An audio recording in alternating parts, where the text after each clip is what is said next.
Win hi ni thum August sang ni somni pali ni hey Royal Enfield Loma Enfield ta kan omeka Win na hian Guerrilla 450 dealership launch kan nei dona bike po hen khu thatlap to i nakina nei program te kan han tran nga khu hon na hun te kan hmanga nga chuanin a bike spec le neu nek te kan ngai thadon ni hey ms a oma puite umling la ms a ti kera ngai hey puite ania puite hi farmer hlotling vokvul tu hlotling Mizoram a farm value sang beranti anan heta Samira Samir Chatri sorry Samir Garti Barat amboka ti thu chu Samir awma Salomona hey Salomona omboka chon heta zo minga omboka hey boss pisia heta hen old school motorcycle mo omboka chon heta pu ms sate aizo thandar lampang ms custom manoma chuan heta pumuan te info bikes te buzo drone te thengin mo ai chu kan kim le viau ta kan GM pre te chuan hei BT hi la buai khop mai tu lai chu odi tan ne an hoi ve man lo re ran chung rur mai ni trep to turang ayang ai hi a bike chu ni tu na mi tur hi ami flash model kha ni top class ding ami mo hey Joshua hian lo tung ve ni hi heta Joshua tenoma hey ruasura ve ni hey kan mu themo ka shelawa an sil ti to huwa heta an sil deuh le sok an surawa tu truma hian bike hi display tur le test ride tur ron thleng ha la car level tang chuan test ride don ani ti han soilo ha la nge thenga pu ye hi hey booking an hon roll ro khana lo book an ma saber to booking kha ma saberin ka sia Guerrilla hi le kanon chun zom le don ya sabai kai long samai ga pula hey vai ni kan so na de mi rong mai poi mo saka kuminatan eta Royal Enfield chuan Patinatan Guerrilla 450 vai ni kan khu hong le don ya kumin chap pu ta han chap pu ni ta ha shotgun 650 kha helai mu la to yang kan lo khu hong to wa chuan hey tula vai ni nan Guerrilla 450 vai ni khu hong na hun kan ni don ya kan lo mu hey social media te po kan lo mu da ne lo to in ka ringa mun na ma chuan tao rằng nó hôn nó đi đó cái này rem chắn xong nó vào như vậy đi thì nó cũng còn nó hôn thế cái mong về thì đó đi nó lồng mong khóc về này vậy cái ta hôn đấy tập cần mong lầu tụ ra ngay là thì anh cũng còn nó hôn thế cần mong nó thì anh review nó hôn thế sự kiện chuan cần tung đó đi vậy đi anh mình cũng còn sắp tụ hiện rider tulu tak mai mania umling la lo zu keng to chu tiang mi chu kan so ma te na ko na hun min an ni sak la be turin so lo di na ms ra te to la he lo cho mai se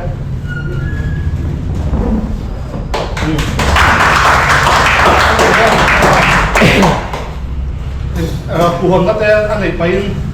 ta du zong ta sei turin ta som hal don ya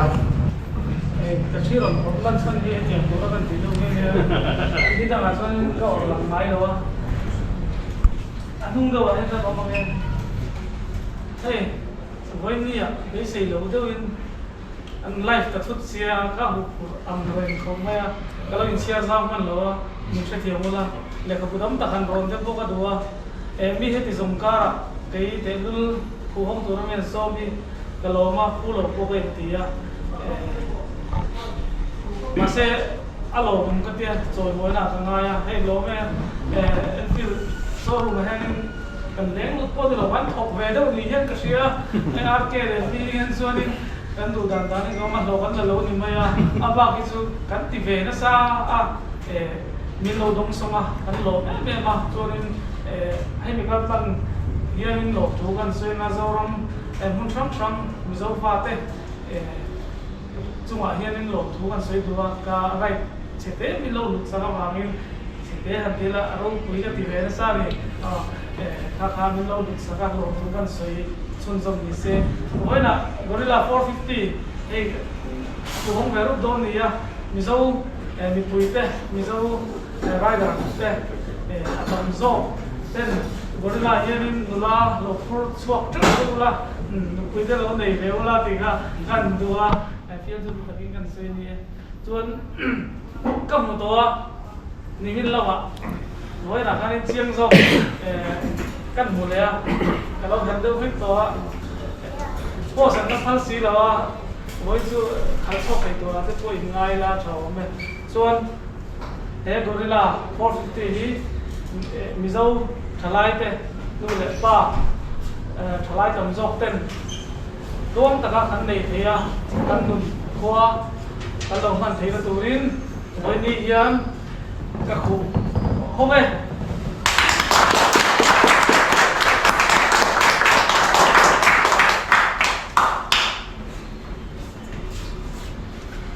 tikhanin mai kha chu kan tinung chin anga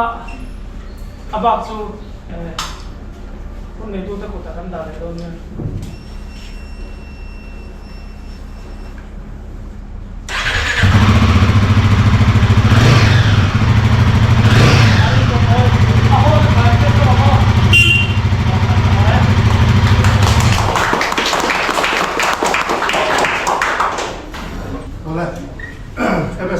lòng thú bản xe chuan với địa hian review min nei sak turin info bike lama tangin umuate kan soma ani chu initial em lo po hian soi turi cha chau thina với địa po hian kan bike tem hian review sak turin kan soma tuna kan bike tem review min nei sak turin som han ila vậy khi anh đủ giúp tôi đã đi của anh không nào anh tính đây nghèo Royal Enfield hiện trend đến này á cả đàn đều bị thì thông thường lỗ với Enfield point cả đàn đều bị hiện nay cái kia anh phải chỉ là từ đi mà dàn hiện cái phép tết cho cả từ là đã cả chân về đi xin đã cả khát ông về khăn in hay là cái program quan trọng rồi cái chuyện thì chụp chuyện thì có mấy mà rồi cho chụp chuyện và khăn in anh lột tiếng lỗ bộ cái chỗ lỗกันตาที่นี่แบบช่วงว่าอาชามหนึ่งเพียนะที่หันตีโลกพวกเราจะบอกให้เราคุยแบบช่วงมาจนสวยตัวข้านี่เอาไปที่ให้อินเดียดูเวลานี่กันเรื่องมวยตีสองข้าจนให้ตัวไหนกันไลฟ์เมกะอินโฟไบค์คาสชาแนลละเราไลฟ์สุดๆเราพัดมาช่วงเอาไปจันทร์ที่หลังดูตัวมาRoyal Enfield อัตราเงิน Sharpa 450 engine มังไปกว่านี้รถชวนอันนี้ให้ปีตั้มตัดจวนอีกให้ตัวน่ะอินเดียมาเห็นอิน 400cc bike อันนั้นช่วงเด็กแต่สุดตา drive 400แต่พอรถช่วงก็ทำให้ว่าข้ามีรถ counter ตัวข้าง market เชื่อรถจุกุยตัวข้าง Royal Enfield เทียนอินเห็นไว้ที่อันนั้นเสียม Gorilla 450 อันนั้นเสียมอันที่นั่นสักคนมาอันดิจิตแล้วว่าการเทียบกันสวยคุยเด็กแล้วกันRoyal Enfield in Himalayan 450 อันดีไซน์ที่อัตติระคอนเซ็ปต์อันเสียมที่ข้าง Gorilla 450ให้มีไบค์ที่อัคอนเซ็ปต์ที่องค์เป็นคอนเซ็ปต์ปฏิกันนี่ไบค์ปฏิเสียมตัวมาคอนเซ็ปต์เสียมอันนี้ Royal Enfield ข้างส่วนจู่ๆองค์งาเวลกัลตาเฮลายาโควิดที่กันตีลุยมาได้ตัวข้างนี้อามาโรจู Royal Enfield อินอันกัลตาที่นั่งเท่าอินAdventure version ข้าอารมณ์ช่วงมาสาหิมแรงมาสาเท่าอินตัว Scrap อารมณ์ช่วงแรงเจี๊ยขันHimalayan 450 aron show ka tuna hianin hey Gorilla 450 aron show le tani kha Royal Enfield ka dan version chumanian bidang in 400 thado de aron siam wanga ron ti show an ni lo ti kha kan soi phasa doni ama tangin plan lo om sa fek toni chuanin a bike styling a hen kan lut masa potanga roadster ania roadster chu engang bike singe bike khan nom deu khal hadam deu bodyworks fading that well nei lek luk lo Sunday right vela hankal vedutana khalnom thadeu kho poisuma khaldutana traffic jam ata ko khalnom the amaro chu touring feeder de tina dura siam chu ni chia da chu tiang chu roadster ania tiang bike chu e hi nia an aming hi apu zo do nam ti kha aspect strong kan chia so kan en so do ni chuanin ka soi to ang khan engine hi 452cc single cylinder liquid cooled Sharpa engine ania chu chuanin 40 horsepower 8000 rpm a pe choka 14 newton meters of torque 5600 rpm maximum torque pe choka hei hi Himalayan 450 ang chi kha ani a power figure a hen danglam na a om lova a chan chu he bike kan ti la Royal Enfield thi khovela market lian lu tuk haume kan ni atuna heng an bike si zong te India rama chok an thal lawa khovet mun sang sang an thala chu tianga chuanin A2 license an ti Europe a pon license an peng dan hi A2 A1 A tin ka chawa A2 kha he berani kum som pa huwa tanga A2 license khan nei the nia amaro chu A2 license nein an bike khal thei chin ka horsepower kha limit ania 47 horsepower ai sang a pe chok thei lo ni A2 license holder hoi bike kan kha thei ka chu tiang kha ang ho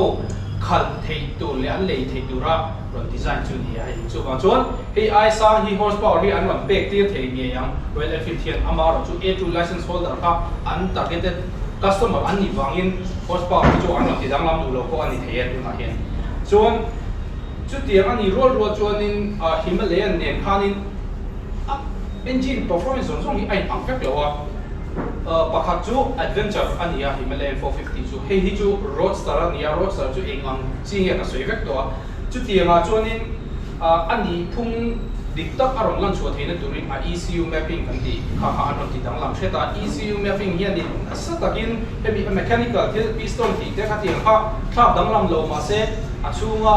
petrol lu dan akan hun kha ti timing zong kha apoi vek bangin bike inang chi po ECU mapping ka dang wang khanin ap tho dan nge akhan nom dan le atla chak thei dan thleng khanin thil pe nia chu ti chuan ta hian ECU mapping an ro ti dang lama roadster nina ron pu chuak turin 450 Himalayan 450 ka athla wan ti na lam ni loin hei chu khopui chunga za lek lama han ti deu zum nom thei turin 3000 rpm vela han power thadeu ron te chuak turin ECU an ro ti dang lama ni chuan thil chi sang dang lama a om chak maya helaya hianin Royal Enfield hianin he bike hi an launch kan internationally an launch kan Spain na launch that maya tinge Spain na an launch ti kha ngai to na local thui be kan thui de la ka Royal Enfield hianin an designing house le tu na he bike zong an design chu na hi England a train ni vector ti kha bike dang kan launch na po kan soi do amaro chu helai hian a performance lampang a khal nom lampang department hi Spain na an om tak maya chu Spain ko Europe a chuanin kong nei tha le bike khal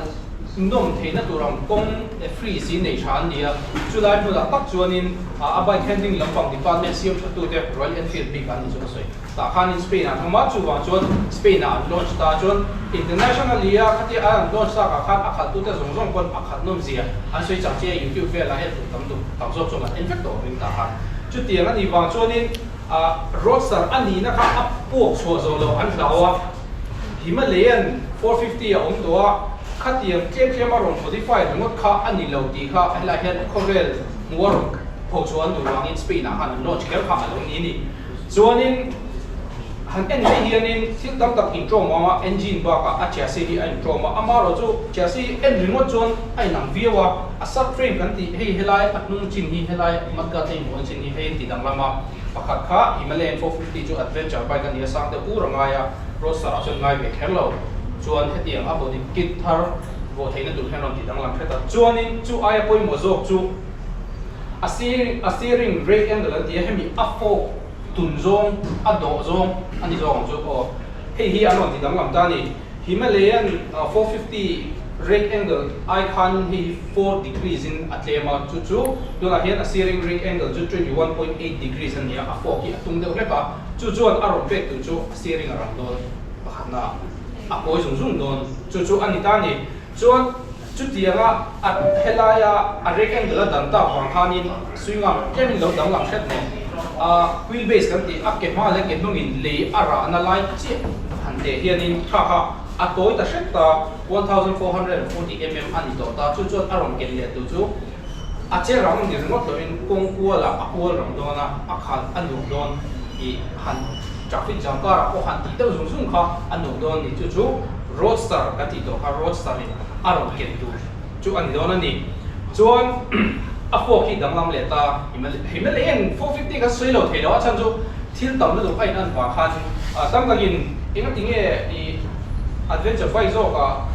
upside down fo kan rom bo ta hen rom fu lo ti kha i ngai tu tam ta om thia helai hianin roadster in aron ken tel pakhat chu inga ko chen na classic looks ani chan maya chu mi rom pe tu chuanin 43mm conventional fork telescopic fork anti hey fork pa ngai aron kenga chuan nung lam panga mana shop thoka aron kenga ni amaro chu i asuk thui thei zong hi adang lam theta ama lam pang hi 140mm asu theya nung lam pang hi 150mm asu theya chuan he fork hi Showa company siam ani Showa chu Japanese company suspension siam tu company la lu tu kan dia Honda ta ni nge ya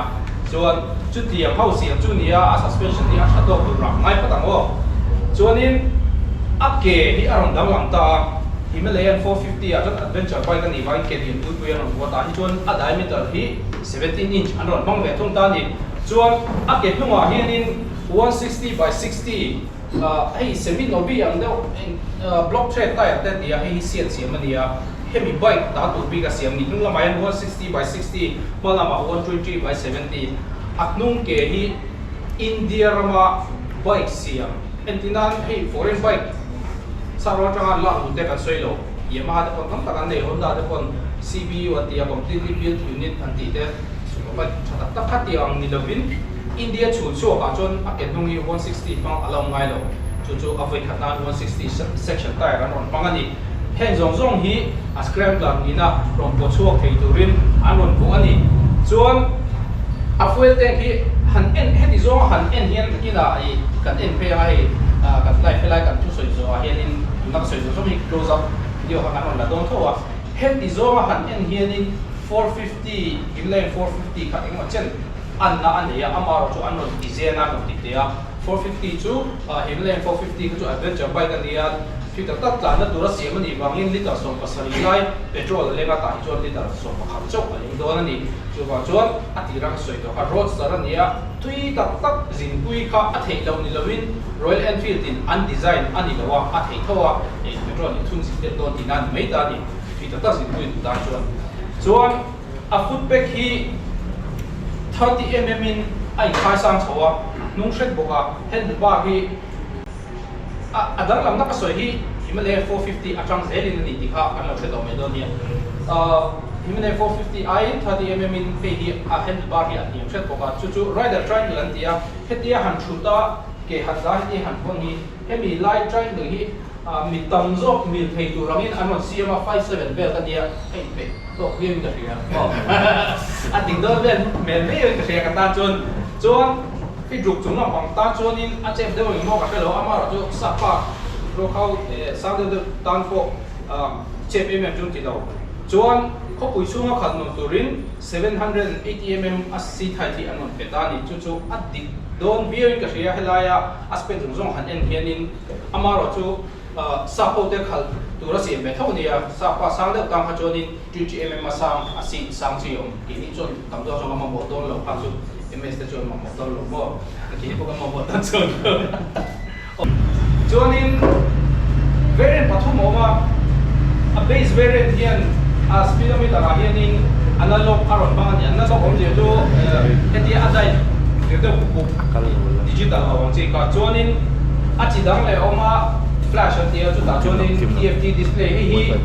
Himalayan 450 ami ang de ma se a bel le software chat ti te ta ta mi ka sia atha angreng biawa ki hemi tenkinan right in local taila khami kan right ka kan kal na ka a record thi ka sia chuan chu aru ta kha kan share ta share ve WhatsApp ang te wan chu thadon em ka sia kong nun da kan kala khoi la nge ti in zo an bole ti ve kha do to do record zewa share me kan do ta Royal Enfield thi ko be kum huwa konin duna hianin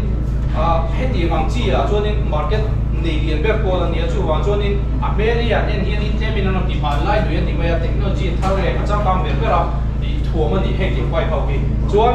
right mode pati aron dia power mode chu Himalayan 450 thấu khan thì mà rồi chú em mình ăn rồi thì rồi để traction control để quick shift tập thì bây giờ chú này là vậy thì làm cái chú này mà một cái xe em đó cái chú chào tổ bearing cái gì chú thì helai mình thì cái sợi đó internet ra cái là cái này mình thì cái nào mình tính tất chú ý chuyện tụi cho nên lô mà Enfield ta hiện nghe vào cái lula helai bài hiện bài hiện rồi lula chỉ em đó là mà sẽ chúng ta anh em comment cả thì ra lại tiếp mình đi develop tạo phát thì ra mà nghe thì phát lắm sáng nào đua là chú vào cho nên internet ra cái mình đang ngồi cái rồi xoay cái bắt đầu này mình hi analog version cái thì niệm về mình trông về cái nuôi ni lệ sinh thung lệ sáng của Borvel anh đi đó na John TFT display này cái nuôi ni sinh lý sáng của John flash anh thì hay bị actual đâu bị cái niệm nghe Brava Blue nè Apple nè flash có Apple mò Apple lệ Apple lệ hi flash anh thì bị cái Apple hay bị actually nó có Apple đâu rồi Apple cái bị hay bị wrong bị khi thì ta chú ở đâu bây giờ nuôi ni sinh nga sang li Borvel anh đi đó ni Borvel cái tin chân chú change cái shipping lo cái nào nó mới field đó in rồi change don chuan base variant silver color plain top cut nal cái thì về rất mẹ cái chú anh nghe actually nala cái thì Royal Enfield in adult interior vóc nó chân hi color scheme tuna Gorilla 450 hi 1970s and 1980s về là changa khalai Borvela and bike chạy đủ đàn lên khát tiền về là changa inspiration and black and tia Royal Enfield làm bằng cho nên color chema flashy đều rất là actually đủ đàn cho nên đủ thứ sao thành tụ rồng đó na khát tiền trên mỗi tụ đàn khát silver paint nó mắc khắc cái chỗ mỗi cái này không mày chôn vì cái là khát xin bị lo thì vấn đề thì trên đàn start bạn ta ari mỗi cái là xin bị nghĩa là khát xin hơn tới chỗ lo mà chôn cái bản thân về dâu của chỗ nung hi Himalaya 450 apa kan itu backlight hi anot pai ka anot tidak di cangkang nga indicator hi backlight ani ngala cangkang khom maya ka asan ba backlight tu tan khanin soi se khau deu ka ti thau khanin anot ti chota thawa am styling thau khan ke tira chuan hi hi cha ti em chan chu Royal Enfield thianin Honda 350 anot siam to chu Royal Enfield du tele Royal Enfield du ngai mi lo te a bridge ron kham tu ron do zong tu bike ania tu na mi hi asang de lek a chak de lek le man to de lek chi a khan ta ni na chi ha ni do ning ka ria a chan chu e tu ma chu nin Royal Enfield kana ti khan pai ni de de nge classic look de pathing bike mo than dar ni tu lo ta ha chu nin an bike này hô ka tiktak cho nên option khác thêm mà han ta ra ron chua tak chi a khanin Royal Enfield zu lấy zu age gap ko helaya ko sa rama ko A2 license holder an ti kum so ko trama som ni panga ni sari cho Borvel khati ang khanin ano bo ta ko ya Loma Enfield te yanin AI tam hi han ta hi chak sen ke sen cho nên an chat chat pi ko rena tu na hen du tu samin an nei thei lo zo ani me zo ka AI tam fe hoặc là tôi tâm tập học thầy tu rồi thì tất cả chuẩn bộ chú ai mà tàu đều lek lệ ai chắc đều lek gì Royal Enfield tu về gì mà sẽ đủ tu này chỉ là hậu tan khan hi arom tu don tani tu nami hi Gorilla 450 hi cái sợi cầu khan arom hi cái mi ai hi indu lo ni cho nên dung đều te bộ đều te gold color đều te lên silver thì họ ông tani achara thì có mấy chuan accessories chỉ trong anh này Royal Enfield bike rẻ này hiện accessories ở trong vóc gì làm chuan chào các tỷ phép là chú research and development nó sẽ được góp cả cuối ngay là win bike bản ní apoi một về engine components intro gì mà sẽ anh ní nó đầm đấy anh còn xem chua khi đi chào các tỷ chú Royal Enfield Galdar phung thar tụ na anh chầu khi này là kinh tế là có đóng khả năng chụp dễ đâu này cái gì cho nên anh em mấy cho Royal Enfield product dùng là hiện hay cái riêng về Alan này thì mà sẽ cái khả năng bị rồi thì cái sự đơn lên đó na khả năng luôn cho lâu phải cho nên có những cái Gorilla 450 helaya nghe technical spec review cái này thấy cho nên mấy cái là anh khả năng luôn là cái anh dùng tất cả cái roadster này nó khá cú dấu tất cả đó nên nghe đi à, anh là chọn một tí chút, anh là xây dựng làm chuyện quan sẽ khác các xây thế. ตรงนี้เสร็จแล้วส่วนลงเอ็นฟิลด์ได้อีกการเจนตัวนั้นส่วนซ้ำแบบนั้นอาจจะเอาไป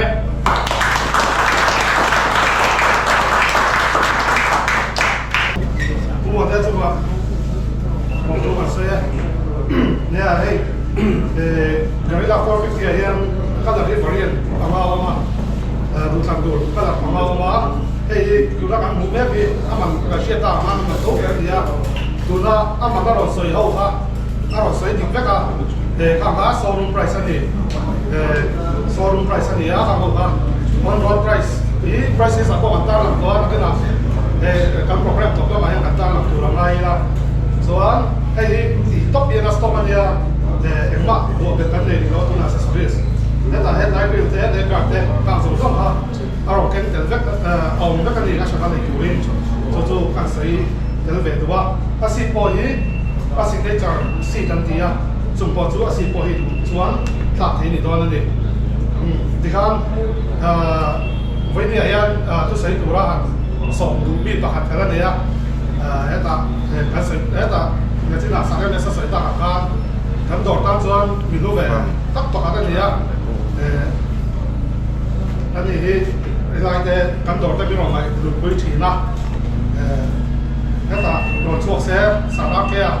กันดูซองเนี่ยใส่ดูลิ้นก็ซอง我不管从来路啊，上台跟送出个地个这个送，这个送最大个做，第二嘿，比如拉往错个，Enfield fans 单做的，人家 interesting，但那里กัน Enfield 的这个 bike model 错，看到会这样，嘿，Hunter launch 张看看出来个，听天的 bike 不比不同个，ที่กัน launch 的สุดไม่กระเสียตุนท้ายIndian company อ่ะส่วนนั้น launch เนี่ยเป็น Enfield ที่กันนี่ไม่ออกมากันเดียวอันนี้เรื่องแอนฟิลด์เราต้องขัดมาแล้วไปกันดีแต่พอที่เองเนี่ยกระทรวงเวทเดียวให้กันนี่ที่แบบส่วนนี้ให้อันหนึ่งบอกว่าเกนี่ส่วนนี้ฮิมาลายัน411กันขัดตาสเกรมอ่ะส่วนตาสเกรม411สเกรมบาร์จนนี่โดนนี่ว่าจะเตียงช่วงกันเดียวสเกรมมีต่อไม่โดนนี่ว่าแต่กันเราเดียวนี่มาว่าชูให้เนี่ยลอนจะหันคอนเซ็ปต์เลยอาสเปกต์ส่งเนี่ยก็หันง่ายกว่าแล้วนี่เราเนี่ยซานี่Roadster ตัวข้างเลยที่มาเล่นรู้ว่า development local เด็กตัวข้าเรานี่ก็เกี่ยวกับทุกผู้มวลที่มาสวยตัวส่วนผู้มวลที่สวยไม่ขัด Asprocket Asprocket ที่ที่มาเล่น450ค่ะ47ที่จะให้ที่เอาเตะเช็คตาเตะเช็คข้างให้ลายจริงๆผู้มวลที่สวย ECU setting ไม่พิงส่งเนี่ยข้างให้ลายต้อง speed ต้องสร้างเด็กตัวเลยขัดเตียง response นั่นตัวส่งข้างเนี่ยจุ๊บข้างข้าอารมณ์หนึ่งเราตาจนไอ้พวกเราที่เซ็กก็สวยดูส่งก็จุ๊บมวนเตะข้าให้กับเราเบลเจียงเวนัสซาเกนี่ชวนนี่กันเชียร์นาเรย์ตัวนี่ทุ่งกันตาเวลข้านี่อ่านว่าไม่โดนเนี่ยหากันเราเจนนี่ก็จุ๊บสินาสวยตาหน้าตาการขัดกันตาเวลข้านี่เฮล่าเราดิ้งชอบโดนที่เสียจุดที่รู้ว่าจนขัดติดขบเชียงเกย์นักเชียร์เปียลำปังให้ที่ทรูไลเซนส์ให้เองติ้งเงี้ยจุดเตียงช่วงตีส่งเฟียเฟลตักไม่ยากลองสวยช่วงแต่ก็พิจารณาจนผู้มวลแต่เองเนี่ยไบค์รีวิวอะไรก็เตียงจนเลเจนด์ปีกเสียอารมณ์เน็ตเป็นเลยส่วนนี้ก็เชียร์จุดมาผู้มวลแต่ตั้งคงไอ้ผู้เป็นลบเดียว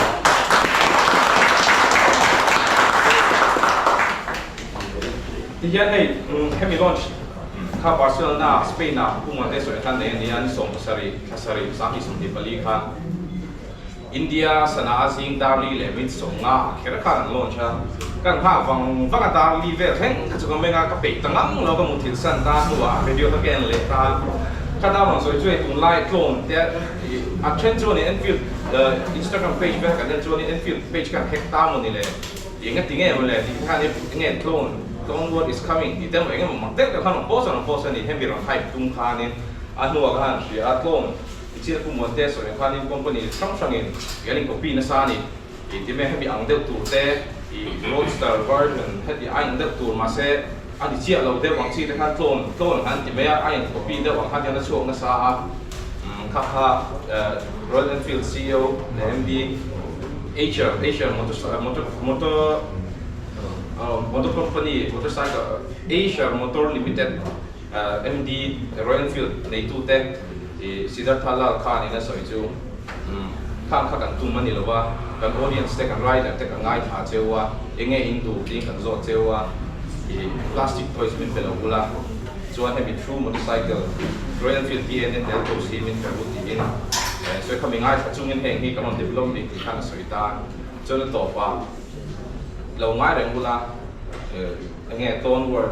ให้มีต้นที่ให้มีมิลตูให้มีเวอร์ชันให้มีรอนเอลตูเพียงนั้นส่วนเลยอามารู้สึกนี่จะ leading กันในต้นที่ข้างอารมณ์ต่อไปถ้าเขาเรื่องว่าจนรุนแรงเป็นซานี่ดูไม่พุ่งวันเตะสวยของข้าดินEnfield ซูอีพุชรถเอนจินนี่อ่ะที่ริคุยคุยที่ร่างข้างนี่อ่ะอีปะทิ้งเด็กเด็กวิ่งขัดละอามารู้เจเนอเรชั่นกันนี่ขับเสียละอีอภัยพอตรงไลน์มิลินเตะรถดูส่งเตะเนี่ยแอดเวนเจอร์ไลน์ตาเตะที่ข้างมันสวยเสียตาส่วนพุ่งทางเฮลายาเจเนอเรชั่นแค่พุ่งสิครับเฮลายกับปาเตอร์วัลเล็กนี่การเจเนอเรชั่นแค่พุ่งสิเฮลายาเตะรถทำที่เราให้เก่งเฮงเกียร์ดินเองมันเช่นอาจวนนึงทำมันผลส่งเลยตัวนี้ก็เสีย450ลาคำตะกันออกมาเราสู้กันไทยถึงสู้กันเสียดูอังอินเอกกันหนักชักพระเราว่าเราสร้างเดียวเนี่ยอีชันเลนเดโปคำตะกันออกมาถ้าโครงการก็ชวนให้สุดสามันนี่โดนนี่ชวนทำจาก350ดูขบเราตันเฮ้ยไปที่เองเฮลายกันหุ่นเทียชวนนี่ตัวนั้นกันหุ่นเทีย servicing less spare parts and keep availability ทราเสียชวนนี่ให้ทุกที่เอาผมโดนนี่ก็เชื่อแล้วว่าจู่ๆชาติจงขนิดเสียหรอไหม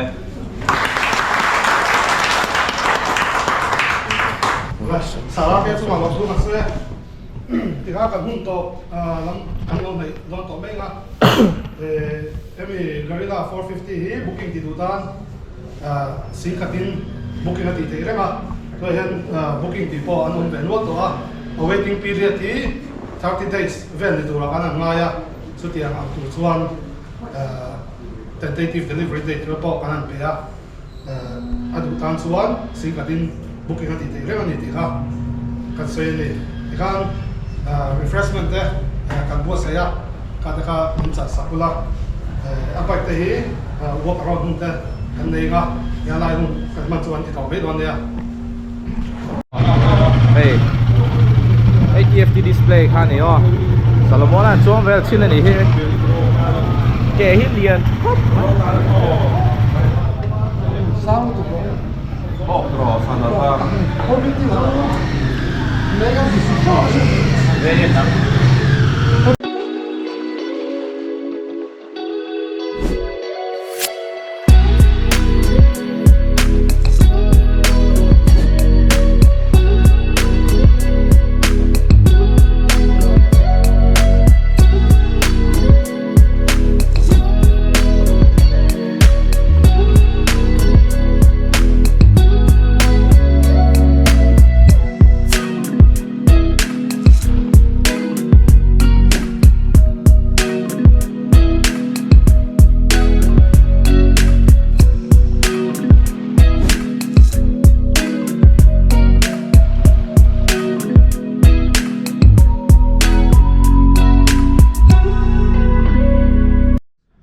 Guerrilla 450 ข้านี่อ่ะที่กัน walk around สวยๆโดนนี่ไอ้ฮี yellow ribbon ข้านี่อ่ะอี flash ซีงามีขโมยอัตโต plus ซีงามีประคัดข้านี่อ่ะที่เมื่อไรเนี่ยที่นี่ให้อินอันนั้นตั้มตะกันในรัวลินเราตั้มตะกันในนี่engine ที่ Sherpa 450 engine เท่าข้านี่อ่ะ452cc double overhead cam more so liquid cooled ข้านี่อ่ะ40.2 RPM 8,000 อ่ะ maximum power เป็นชัวร์ก็ส่วน40 Nm torque 5,500 RPM อ่ะเป็นชัวร์ก็ฮิมไลน์450กันลงหูโต engine ข้านี่แห่ง engine DOHC ฮีฮิมEnfield ที่น่าอารมณ์มันมาสักแบบนะครับ Sherpa 450 engine ฮีฮิมไลน์450ข้านี่ตัวน่ะให้ Guerrilla 450อีรอน launch เวลแต่ที่อีframe ฮีให้มีฮีจะซีฮีไอ้ดังตาให้มีเจน่าเฮียนจน subframe ให้ไล่ฮีให้ตรังกัลเฉวฮีดังลำเช็ดตาให้ฮีเตะโซกซิมโซกตาให้จู่ๆอันนี้ให้มีให้ไล่seating positionฮีเองมันเจน่าอารมณ์ helaya henge patoi deuh hlek tan po a kar zaw viau hai lo khanin olsom taka in rak khal theina tur khanin hei hian on siam ta hei hemi subframe hi aron zim ta shetani chuan I suspension hemi suspension te kan ti a swing arm hi a toi deuh hret bok ta Himalayan 450 kan hmuai khanin chuan a ke hi ke lian tak mai 160 by 60 17 diameter ron mangta chuan this hi 270 mm a single piston ni ta hi a caliper hi chuan hei exhaust chu Himalayan 450 kan hmuang chi kha ron mangta chuan helaya I linkage type monoshock kha aron mangle bok ta maro chu Himalayan ain a traveler ron hiam ta ti meng or a traveler thui lo jok ta Himalayan a khain 200 mm travel ni ta guerilla hi chuanin 140 mm aron travel thung ta ni nung hian mo chu zu om zia chu hei hi helai hi zaw vak lo zaw lu tuk lo ma se an so po kha ni helaya han bottom tur ang kha aveng don ta chuan hei tai hi lai khop me India chul chuak china I pumon te for bikes lamina soitong khan India chul chuak tai zaw berani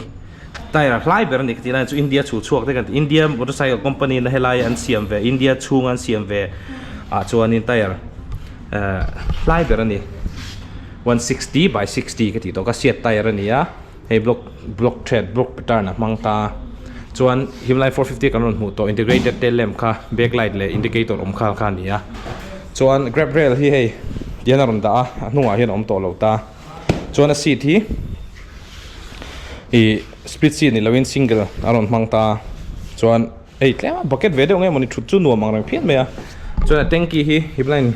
450 kan touring bike ani 17 liters ani heta hi chuan 11 liters chawaleng ta a chuan a tanki hi ti hian hei aron toi te hret ta ni helai na ron toi ta a tanki hi te a niam ta zok bok ta helaya enge helai ti zol deuh hemi a bike design a geometry tiang lo turin ti moi turin hei hi aron flat ta deuh hlek ta chuan khami wang khan helai hi space all kha ta duai ta khami ti moi lo tu tur ati enge muk le zol tu turin plastic cladding aron da helai hian wiring le ne helai muk kha hei hian in aron bil moi tan isu chuan hei radiator liquid cool ani duai chuan hei chu rom pong chu deuh ma khatia enge mo tau pal chu hlau omange mo te kan ti deuh ni chuan a food pack hi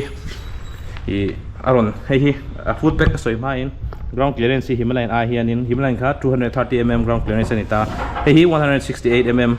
aron ground clearance niam ta zok ani chu maro chu kha hei aggressive fa hang koi vel deuh pop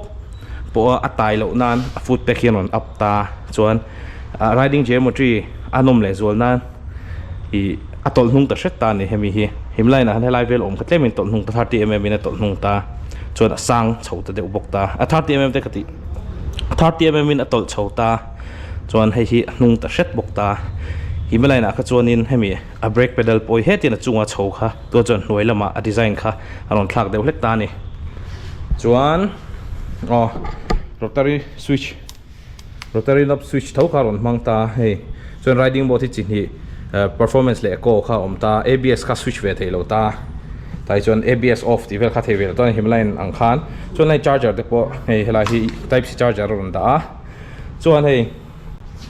kan enanga instrument cluster po alai ani lo sir de hlek aron omta chuan a tank cap po sir de hleka aron omta the tanki hi amoi angreng katia flat de bok ta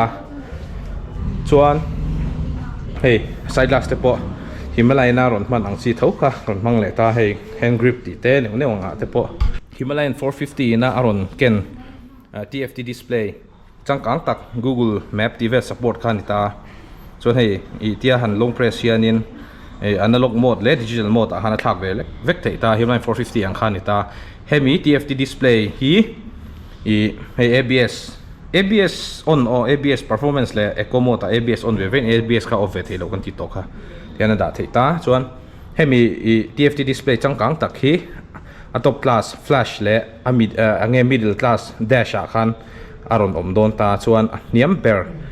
analog a kha chuan super meteor TV la kan hmu ang chi digital analog display kha hetiang size de thau kha aron manga chuan tripper navigation system kha adu tan avoidable thei don bok ta ni tripper chu shotgun te super meteor vela kan hmu helaya I abial tero te kha du tan chuan in da bel thei don ta ni focus adjust thei kha Himalayan 450 kan hmu tho kha hei ta hen ron mang le ta a chuan hei helai hi akode urula helai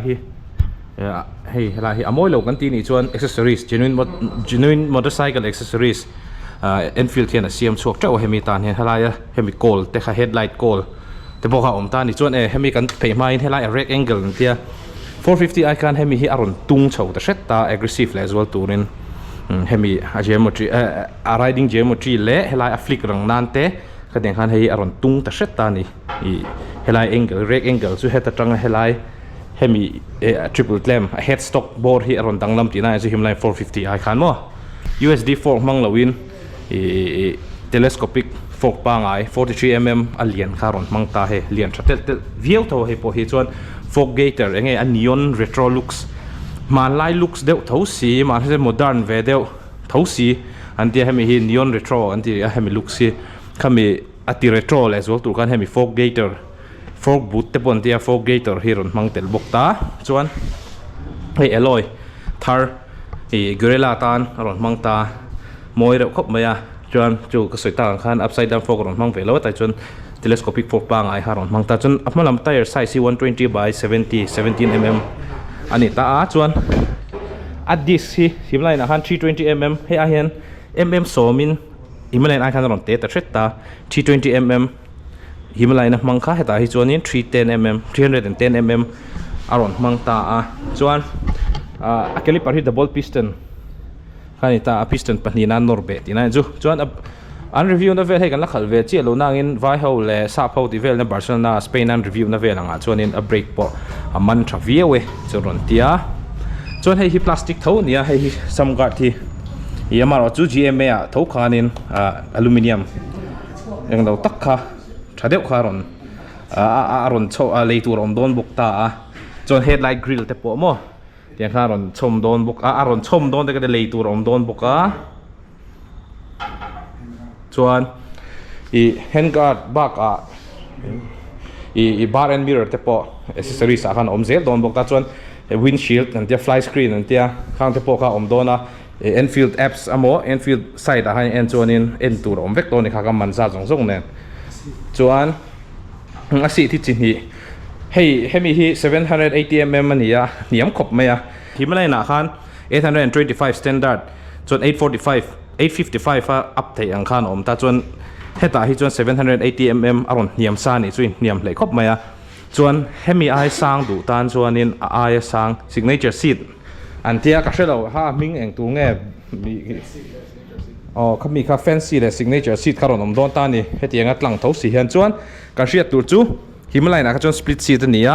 hei hi chu tian hei single in a kalta a in vuah tong kwal theilo a chan chu a subframe kha hei hi Himalayan a in atet akar atet awangin a in vuah tong theilo a in khak kwal vel theilo tian chu scrap 411 a khanin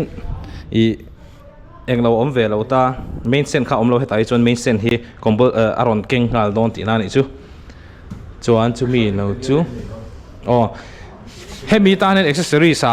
GMA a penerail te po om don ta a bag tur te po teng han mo box te po vuah thei ve don thau ni chu amar chu soita kan hei chu roadster ani a roadster chu dichina helai han kan soi to ta du to ka tlan puya kho chunga aggressive tho si fun nge ti me ang le han leo pui vel te po nom tho si handy box si rit tru ni lo khatiang tur kha atana design kha ni ya roadster kha nakina la review video te po kana siam turangai taila te hanin enge riding anu mem khalan nu mem ti te le achak dan te response te kan soi the turangai taila china khan han tlan zuaya Himalayan aggressive zia shia ngal me ni achan chu soita khan ECU mapping ron dang lam ta chon as sprocket atit kha 47 Himalayan ina aman lai khan hetai jon 45 aron mangta kha khan top speed a aron ti sang don ta ni chuan Himalayan 411 kha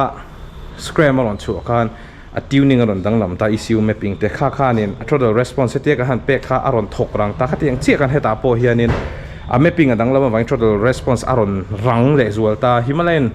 450 a 3000 rpm chung lampang han ti deuh tok ngai kha dai jon 3000 vela hanin ron ko de vuk to me ni aeng lo hi a handlebar hi 450 i khanin aron niam ta shet ta 30 mm min chuan hemi hi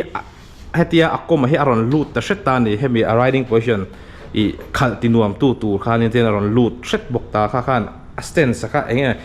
aggressive mase sports bike te nga aggressive lutuk silo khanin I riding geometry kharon siam ta chona foot peg potle men hnung shet kan ti kha